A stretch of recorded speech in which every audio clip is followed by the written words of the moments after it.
Bismillahirrahmanirrahim. Assalamualaikum warahmatullahi wabarakatuh dan salam sejahtera saya ucapkan kepada hadirin sidang forum sekalian. Bersyukur kita kehadrat Allah Subhanahu Wa Taala kerana dengan izin dan limpah kurnianya dapat kita bertemu dalam forum peranan komunikasi dalam kepimpinan pentadbiran di institusi pendidikan bersama saya Hayu Majidah binti Omar pada malam yang berbahagia ini. Hadirin yang dirahmati Allah sekalian, sebelum saya memperkenalkan ahli-ahli panel kita pada malam ini, izinkan saya kupaskan sedikit tentang forum yang akan dibincangkan. Aspek komunikasi dalam kepimpinan adalah signifikan bagi memastikan kelancaran sistem yang dilaksanakan dalam suatu pentadbiran dan pengurusan institusi pendidikan. Kita perlu tahu bahawa komunikasi dalam sebuah pengurusan institusi pendidikan seperti sekolah merangkumi komunikasi dengan pihak atasan, staf di bawah seliaannya, ibu bapa, pelajar dan komuniti setempat. Perbincangan pada malam ini adalah berdasarkan kepimpinan pentadbiran yang dilaksanakan di Sekolah SMK Ulu Kinta Ipoh Perak. Baiklah, hadirin sekalian, sebelum kita menelusuri topik ini dengan lebih mendalam, molek kiranya kita berkenalan dengan keempat-empat panel kita pada hari ini. Panel yang pertama ialah saudara Muhammad Idlan bin Daniel. Panel yang kedua ialah saudari Nur Aisyah binti Ismail. Panel yang ketiga ialah Muhammad Hafizur Rahman bin Zamri. Dan tak lupa juga panel yang terakhir iaitu Siti Nur Izzati binti Muhammad Zulkifli. Selamat datang saya ucapkan kepada semua panel yang saya kira telah bersedia untuk menjawab persoalan berkaitan topik yang akan dikupaskan. Saya nampak semua panel pada malam ini sangat bersemangat ya. Okay. Baiklah, tanpa membuang masa lagi, saya ingin mengajukan soalan kepada panel yang pertama. Sebelum kita ceritakan bagaimana pentadbiran di SMK Ulu Kinta dilaksanakan, boleh saudara Muhammad Idlan perkenalkan serba sedikit tentang latar belakang SMK Ulu Kinta dan juga ceritakan sedikit biodata pemimpin di sekolah tersebut iaitu penolong kanan pentadbiran Puan Huzaimah binti Ibrahim. Dipersilakan saudara Idlan. Terima kasih Hayu Majidah. Okey, saya akan meneruskan tentang biodata Puan Huzaimah tentang soalan Hayu Majidah tadi. Okey, seorang guru yang bernama Puan Huzaimah binti Ibrahim yang berumur 54 tahun. Beliau kini adalah penolong kanan pentadbiran. Hampir 30 tahun beliau sudah berada dalam dunia pendidikan. Sebelum ini beliau melanjutkan pelajaran di Universiti Malaysia iaitu UM dalam bidang ijazah sarjana muda sains sosial selama 3 tahun. Pada tahun akhir iaitu tahun 1991 beliau telah mohon menjadi guru. Selepas itu beliau menerima menjadi guru pada tahun 1995. Selepas itu beliau mengambil diploma pendidikan selama 9 bulan. Selepas itu pada umur 23 tahun beliau menjadi guru dan sekolah pertama beliau adalah di Sekolah Menengah Kebangsaan Temenggung, Kuala Kangsar. Sebelum itu beliau telah menjadi guru di SMJC Sing Chun iaitu sekolah Cina tetapi selama 3 hari saja. Selepas itu 8 tahun beliau masuk ke Sekolah Menengah Kebangsaan Tanjung Rambutan. Seterusnya kali pertama beliau menjadi guru pada sekolah kini iaitu pada tahun 2000 Sekolah Menengah Kebangsaan Ulu Kinta iaitu sekolah pertama. Lepas itu beliau masuk balik ke sekolah itu setelah 22 tahun. Umur beliau dalam menjawat jawatan sebagai pentadbir sekolah bermula pada umur 40 iaitu di Sekolah Menengah Kebangsaan Tanjung Rambutan sebagai guru kanan bahasa. Selepas itu beliau menjadi penolong kanan kurikulum, seterusnya menjadi penolong kanan petang dan akhir sekali kini beliau adalah sebagai GPKM. Jadi itu saja daripada saya untuk menerangkan tentang biodata Puan Huzaimah. Terima kasih. Saya kembali kepada Hayu Majidah. Terima kasih kepada saudara Idlan atas pengenalan ringkas sebentar tadi. Dengan ini kita dapat mengenali SMK Ulu Kinta dan juga serba sedikit tentang biodata Puan Huzaimah. Seterusnya, saya ingin beralih kepada panel yang kedua. Dalam kepimpinan pentadbiran sebuah sekolah itu, pastinya akan berlaku komunikasi dalam menerima dan menyampaikan arahan serta maklumat. Oleh itu, bolehkah saudari Nur Aisyah jelaskan bagaimana aspek komunikasi dapat diaplikasikan dalam pentadbiran? Dipersilakan saudari. Terima kasih kepada saudari moderator kita yang cantik dan betah berkata-kata. Okey, baiklah. Aspek komunikasi dapat diaplikasikan dalam pentadbiran di mana setiap pentadbiran itu akan dipimpin oleh seorang pemimpin yang hebat dan sangat efektif. Apa yang saya maksudkan adalah sekiranya pemimpin tersebut bijak berkomunikasi dan sentiasa berusaha melakukan perubahan dalam keberkesanan komunikasi beliau, beliau akan berjaya mencapai hasrat matlamat dirinya serta akan lebih dihargai di dalam organisasi tersebut. Setiap peringkat bagi komunikasi ini, pemimpin akan terlibat dan akan berhubung dengan pengikutnya dari pelbagai tujuan sama ada menyampai atau memberi sebarang arahan dan taklimat untuk setiap pengikutnya. Arahan ini akan disampaikan melalui pelbagai cara seperti surat menyurat, mesyuarat, email dan sebagainya. Kemahiran komunikasi sangat efektif sekiranya sebuah organisasi tersebut mempunyai seorang pemimpin yang berkualiti dan mampu berkomunikasi dengan baik. Sebagai pemimpin, kita haruslah mencabar diri kita dalam meningkatkan kemampuan kepimpinan kita. Dan sekiranya kita pemimpin juga, kita perlulah mengambil langkah dan mengembangkan lagi kemahiran berfikir secara kritis. Malah pemimpin hendaklah belajar memotivasikan organisasi di bawah penyelidikannya. Terdapat beberapa cara yang pemimpin harus lakukan perubahan dan peningkatan kepada pentadbiran mengikut peredaran zaman. Antaranya adalah pemimpin haruslah keluar daripada zon selesa dan haruslah bersedia untuk dicabar oleh diri sendiri. Kecekapan sama ada di dalam bidang atau luar bidang, pengetahuan pemimpin hendaklah dihadapi dengan bernas dan kritis. Dengan menggunakan pengetahuan yang sedia ada, pemimpin dapat melakukan penambahbaikan terhadap sesuatu perkara sekaligus penerimaan orang lain terhadap pemimpin itu sendiri akan diterima dengan lebih mudah. Seterusnya, seperti yang sedia maklum, sebagai pemimpin haruslah menjadi pendengar yang baik.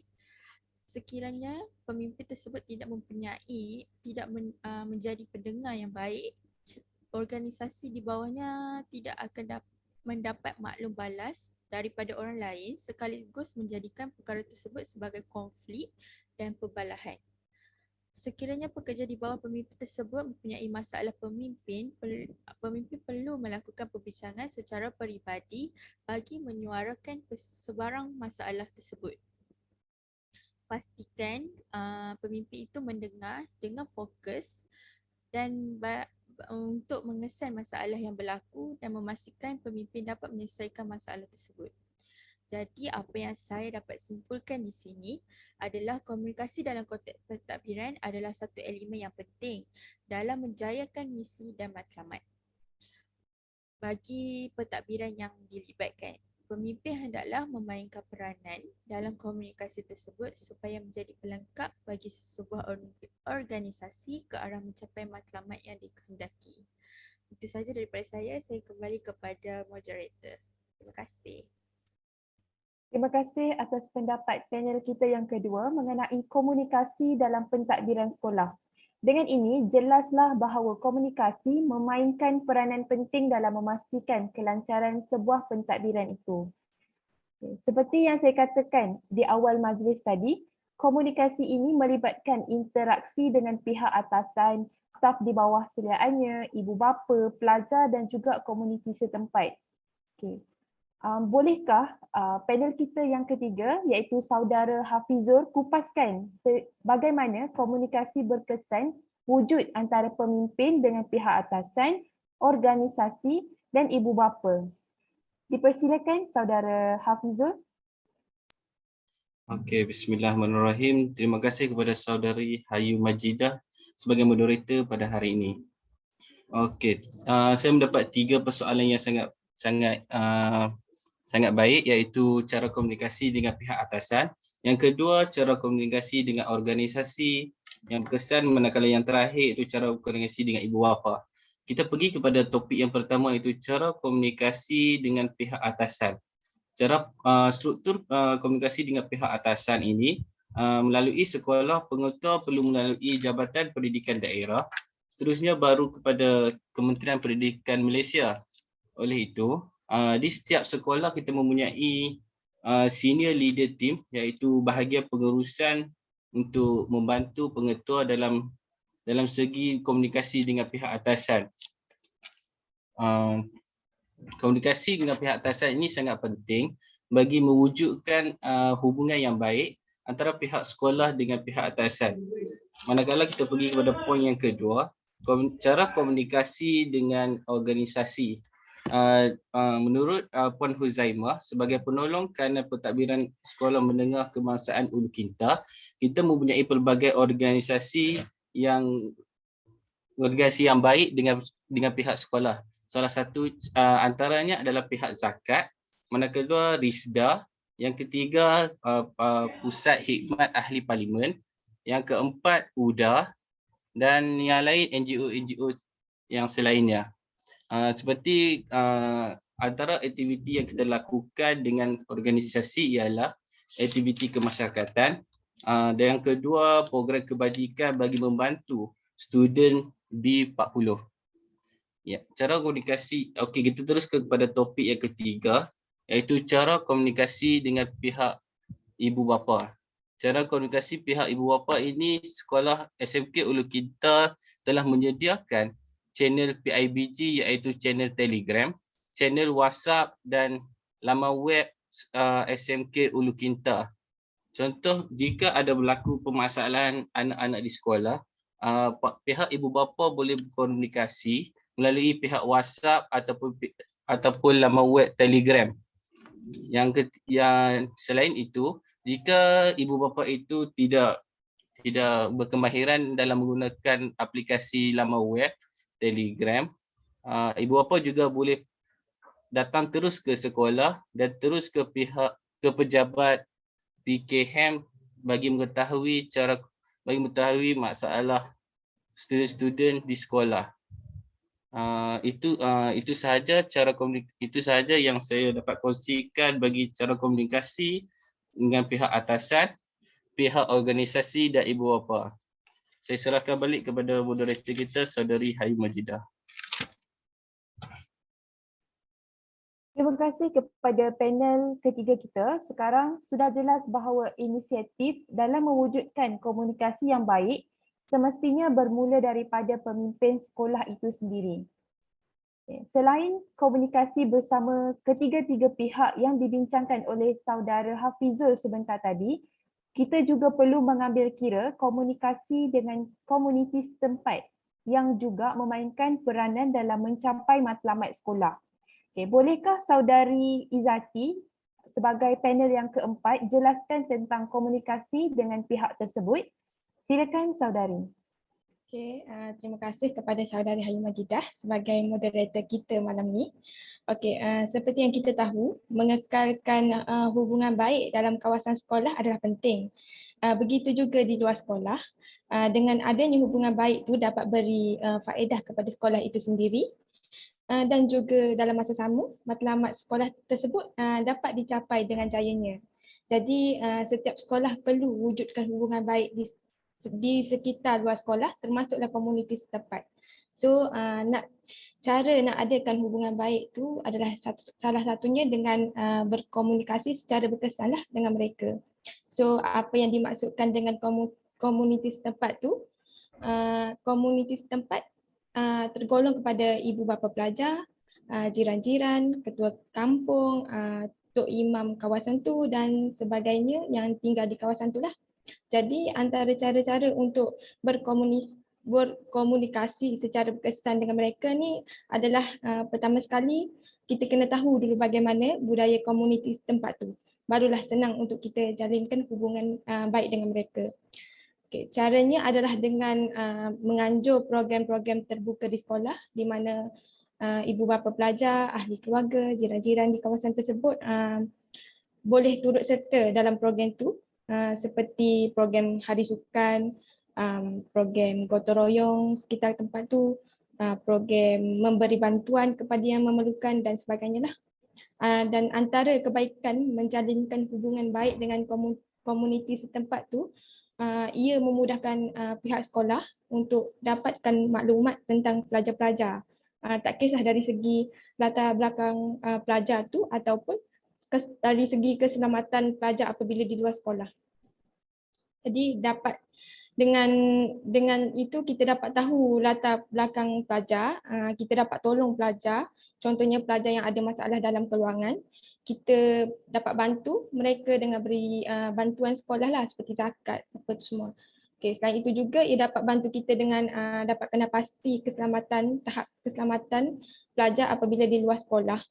Contohnya apabila kita dapat tahu ura-ura yang kawasan luar sekolah itu bahaya, maka kita boleh memperketatkan lagi keselamatan di kawasan luar sekolah untuk elak berlakunya sebarang kecelakaan seperti penculikan atau apa-apalah yang boleh mencederakan pelajar sekolah kita. Okay, dengan adanya hubungan baik dengan komuniti setempat tu, dia juga dapat bantu aktiviti-aktiviti kurikulum pelajar sekolah. Contohnya di acara rentas desa pada Hari Sukan, komuniti tempat tu dapat bantu kita untuk plan dan tahu jalan selamat untuk pelajar lalu dan juga dapat bekerjasama dengan mereka dengan sama-sama jaga keselamatan pelajar semasa acara tersebut bermula. Sesuailah dengan peribahasa yang kita sering dengar iaitu hati gajah sama dilapah, hati kuman sama dicecah.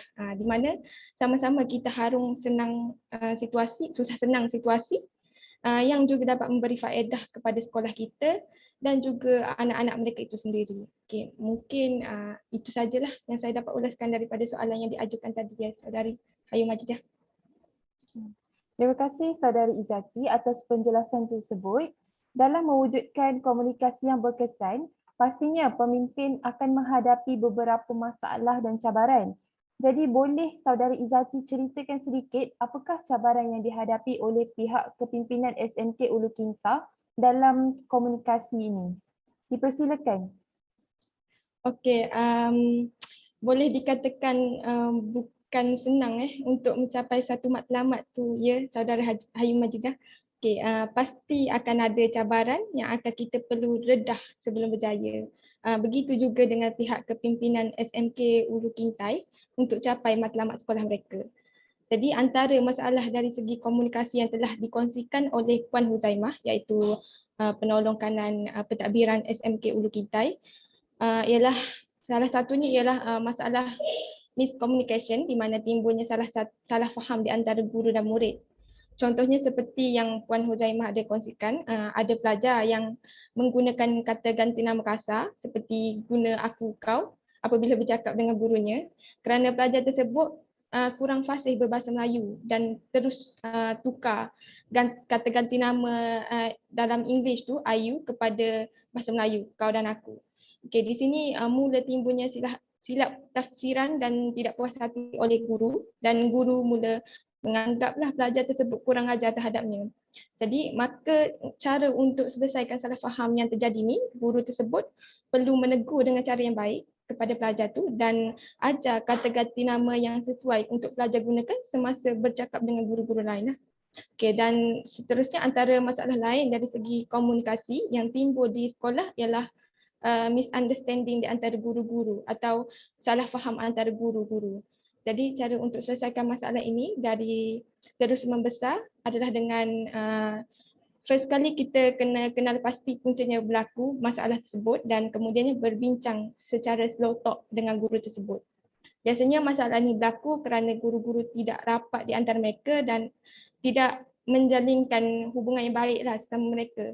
Jadi salah satu cara adalah pihak sekolah tu atau pemimpin rancang dan anjurkan program seperti Hari Keluarga, Hari Guru di mana guru-guru semua dihargai, Hari Sukan yang melibatkan semua guru untuk bermain bersama dalam pertandingan dan sebagainya.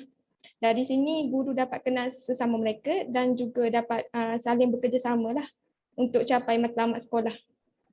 Yang penting pemimpin tu perlu sentiasa bersikap rasional apabila menghadapi setiap masalah dan cuba untuk cari jalan baik untuk selesaikan masalah berlaku dan selesaikannya dengan cara aman. Okay. Seperti kata pepatah, condong yang akan menongkat, rebah yang akan menegak. Yang bermaksud pemimpin menjaga dan bantu anak buahnya jika berlaku kesusahan dan cuba untuk selesaikan dengan cara yang betul. Okey, itu saja.